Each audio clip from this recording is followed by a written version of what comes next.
ایک بڑی خوبصورت بات آئی ہے، وہ بتانا چاہتا ہوں۔ احل لکم لیلۃ الصیام الرفث الی نسائکم ہن لباس لکم وانتم لباس لہن۔ دنیا میں جو اللہ نے رشتے بنائے ہیں ان میں سب سے اہم بنیادی بڑا رشتہ خامند اور بیوی ہے۔ میں یہ کہاں سے بات کرتا ہوں؟ پڑھی ہوئی بات نہیں میری، قرآن سے استنباط ہے، اس طرح پر کہ والدین کے لیے چند آیات، بچوں کے لیے چند آیات، بہن بھائیوں کے لیے چند آیات، وراثت کے لیے 2 رکوع ہیں، اس میں سب کا ہی ذکر ہے، اور خامند اور بیوی کے لیے سینکڑوں آیات۔ اسی صورت میں، اسی پارے میں آگے جا کر 13، 14، 15 3 رکوع مسلسل خامند بیوی خامند بیوی خامند بیوی کہ جھگڑا ہو گیا ہے اور صلح نہیں ہو رہی، طلاق تک نوبت پہنچی ہے، تو اللہ نے طلاق دینے کا بھی طریقہ بتایا،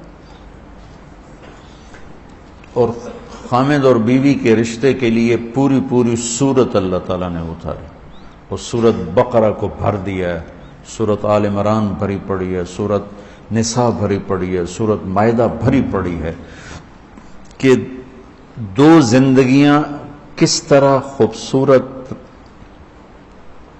انداز میں زندگی مکمل کریں، چونکہ یہ اس رشتے پر آگے نسل قائم ہوتی ہے، نسل وجود میں آتی ہے، اس کو سب سے زیادہ اللہ نے کھول کے بیان کیا۔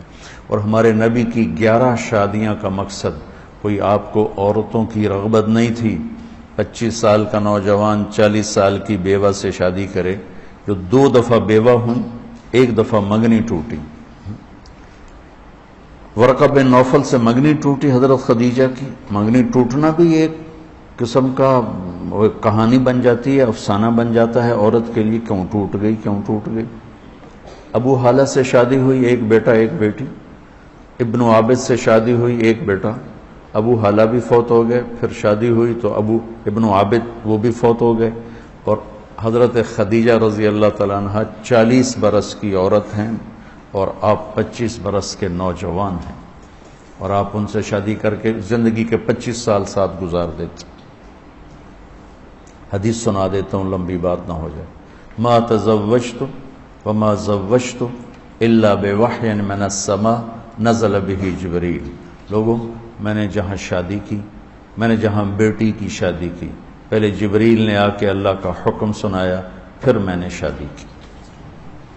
تو آپ نے 11 شادیاں کی، اللہ کی قسم میں کھا کے کہتا ہوں، زندگی سمجھانے کے لیے، کیونکہ نماز پڑھنا تو آسان ہے، 1 لوٹا پانی چاہیے، 10 منٹ چاہیے، تراویح بھی کوئی مشکل مسئلہ نہیں ہے۔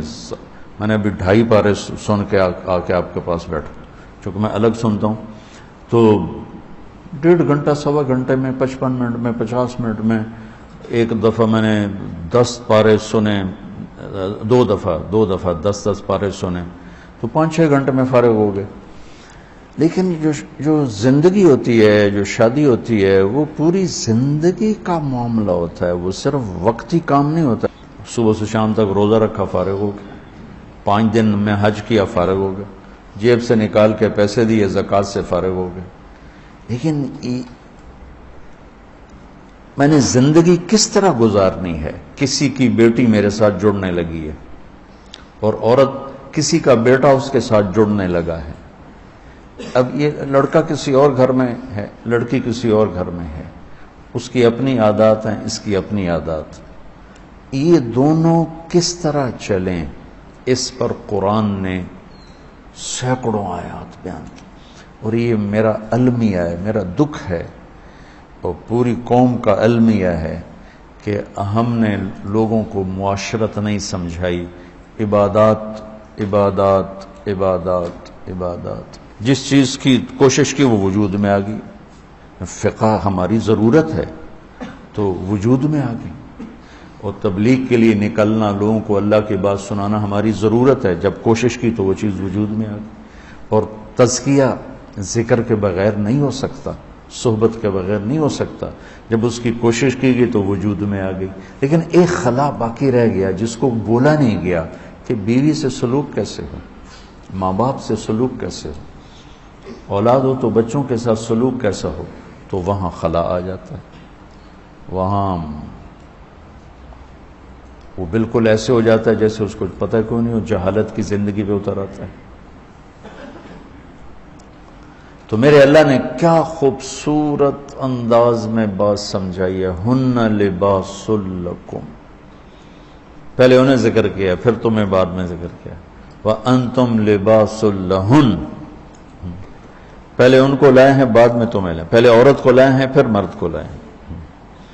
عام طور پر مجھے نا وہ اب تو میں ڈاک پڑھتا ہی نہیں ہوں کہ وہ موقع نہیں ملتا، لیکن ان میں خطوط آتے ہیں کہ آپ صرف عورتوں کے پیچھے پڑے، ان کے بیان کرتے ہیں حقوق، آپ مردوں کے بیان ہی نہیں کرتے. میں دونوں بیان کرتا ہوں، لیکن عورت کمزور ذات ہے اور اس پر ظلم اور زیادتی کی انتہا ہے کہ خامن بدتمیز ہے، مارتا ہے، شادی کر کے بھی زنا کرتا ہے. تو میں اس کا علاج کیا کروں؟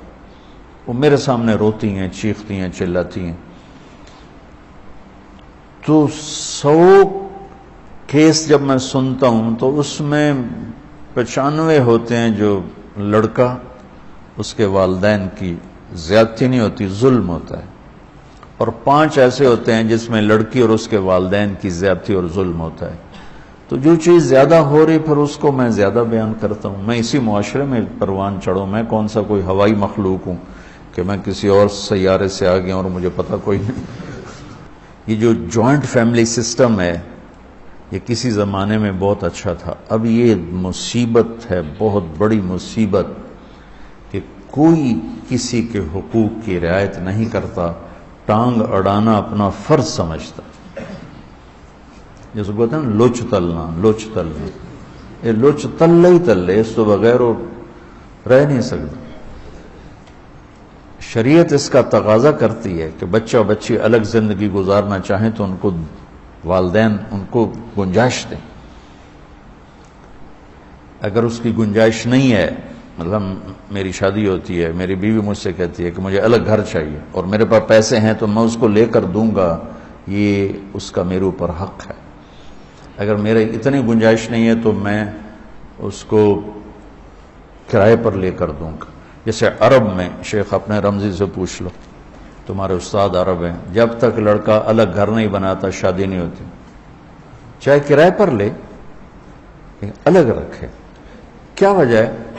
کہ اس بچی نے گھر چھوڑ کے آنا ہے، اور اگو کتھائیں ماسی بیٹھی ہوئے، کتھائیں دادی بیٹھی ہوئے، کتھائیں پھپھی بیٹھی ہوئے، کتھائیں بہن بیٹھی ہوئے، کتھائیں چاچا، کتھائیں دادا حکا گڑکیندا بیٹھا ہوئے. وہ بیچاری تو مسلی گئی. تو میری ماں نے نہیں پوچھا، تو میرے ابے نے نہیں پوچھا، تو میری ماسی نے نہیں پوچھا، تو میری بہنوں نے نہیں پوچھا. میں کوئی باہر سے آیا ہوں جو مجھے پتہ نہیں. تو اس لیے شریعت کیا کہتی ہے کہ الگ گھر، تاکہ 2 زندگیاں چلنا تو آسان ہے، اور ایک زندگی آ کر 10 زندگیوں سے ملے تو وہ تو مصیبت ہے.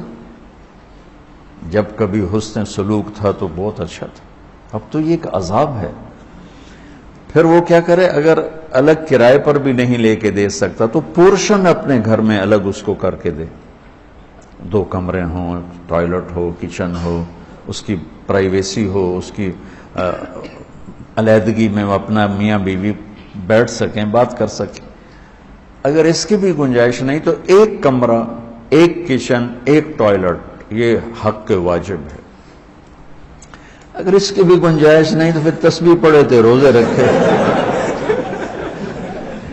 کسی دی بیٹی تم برباد نہ کرے.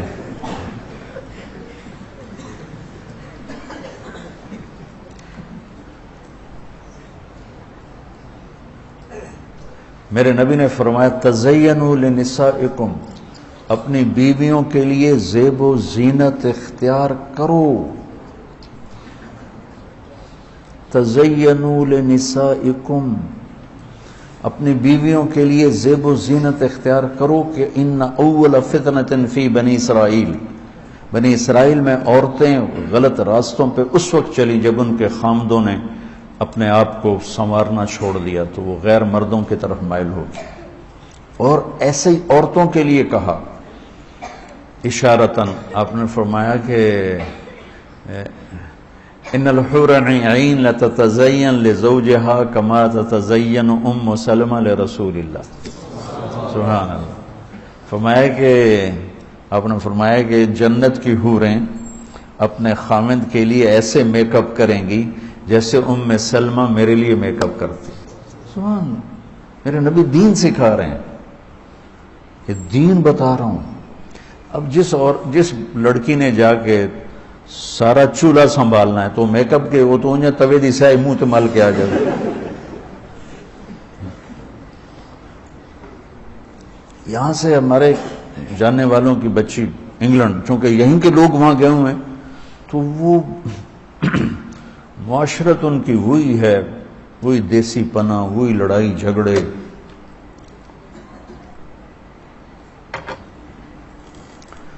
وہ لڑکی سارا دن ساس سسر کی خدمت کر کر کچن نہ نکلے. اس کا خامد کہا کوئی میرے لیے بھی تو ٹائم دے بابا، تو میرے لیے آیا نہیں، امی یہ کہہ رہی ہیں، ابو یہ کہہ رہے ہیں، امی یہ کہہ رہے ہیں، ابو یہ کہہ رہے ہیں. اس نے کہا تو امی ابو کی خدمت کرو، اس نے جا کے دوئی شادی کر لی. پھر وہ روئے. تو بچوں میری باتیں اوپری سی ہیں چونکہ کوئی یہ باتیں کرتا نہیں، لیکن میں اللہ کے فضل و کرم سے کوئی بات شریعت سے ہٹ کر اپنے میرا یہ رائے ہے اور میری یہ رائے نہیں ہے. میں یہ قرآن سامنے پڑھا ہوا ہے. ہن لباس لکم وانتم لباس لہن. تیری بیوی تیرا لباس ہے، اور اللہ اسے کہہ رہا ہے تیرا خاوند تیرا لباس ہے. اب اسی سے ایک بات سمجھو جو میں نے کہا کہ یہ جوائنٹ فیملی سسٹم میں اگر رہنا ہے تو پھر اللہ یہ ہاتھ جوڑتا ہوں والدین کو کہ بچوں کی زندگی میں دخل نہ دیں. بیٹھی کے میں اٹھیں کے میں. اچھا آپ سنو، اللہ کہہ رہا ہے تمہارا لباس ہے تیری بیوی. یہ بتاؤ میرے اور میرے لباس کے درمیان کوئی حائل ہے؟ میرے اور میرے لباس کے درمیان کوئی دوسری چیز ہے؟ تو اس لباس کے لفظ میں اللہ کہہ رہا ہے کہ تیرے اور تیری بیوی کے درمیان کوئی دوسرا داخل نہیں ہونا چاہیے. وہ چاہے ماں ہو، چاہے باپ ہو، چاہے وہ بھائی ہو، وہ خالہ ہو، وہ ماسی ہو، جو بھی ہو، وہ نہیں داخل ہو سکتی. لباس کیوں کہہ رہا ہے اللہ تعالیٰ؟ تو میری ماں نے اگوں نہیں بولنا، تو میری ماں نے روٹی نہیں پوچھی، وہ پٹائیاں ہو رہی ہیں، مار رہے ہیں.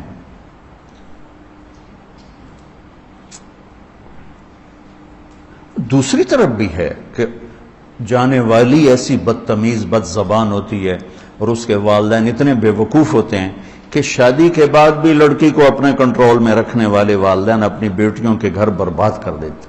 یہ کیسز بھی ہیں. شادی کر دی، اب خامد اور اس کو زندگی گزارنے دو، پیچھے سے ماں اس کے کان مروڑتی رہتی ہے تو اپنی بیٹی کا گھر خود ہی برباد کر دیتی.